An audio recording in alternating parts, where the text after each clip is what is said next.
विद्यार्थी जीवनात म्हणजेच कॉलेज जीवनामध्ये परीक्षा आली की आदल्या दिवशी आपण पुस्तक घेऊन बसतो, अभ्यास करत बसतो, पुस्तके चाळत बसतो, नोट्स काढत बसतो. परंतु खरोखरच ते वाचलेलं आदल्या दिवशी वाचलेलं दुसऱ्या दिवशी तेच परीक्षेत येतं का? जर आलं तर त्याला लक म्हणायचं, नाही आलं तर बॅड लक म्हणायचं. असंच एक गमतीशीर घटना एका विद्यार्थिनीच्या सोबत घडलेली आहे. एक BA ग्रॅज्युएटची विद्यार्थिनी सांगते, ती सतत आजारी असल्यामुळे तिला अभ्यास होत नव्हता आणि ती कॉलेजही रेग्युलर पूर्ण करत नसायची. तरी परीक्षा 2 ते 1 दिवस आधी म्हणता ती संध्याकाळी खूप वाचून सकाळी परीक्षेला निघून जायची आणि नेमके तेच ते परीक्षामध्ये यायचं. असे बघता बघता 3 वर्ष म्हणजेच ग्रॅज्युएटचे 3 वर्ष तिने याच ट्रिक्सना अभ्यास केला आणि बघता बघता चांगल्या पर्सेंटेजने ती पास झाली. ती स्वतःला खूप लकी आणि आयडियल समजते, कारण की तिने जे वाचायचे आदल्या दिवशी तेच परीक्षेमध्ये यायचं.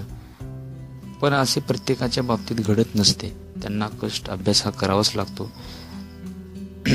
जे आदल्या दिवशी वाचून जातात आणि तेच येतं त्याला लकीली म्हणतात, आणि जे आदल्या दिवशी वाचून पण जातात आणि तेच परीक्षेत पडत नाही त्याला बॅड लक म्हणतात.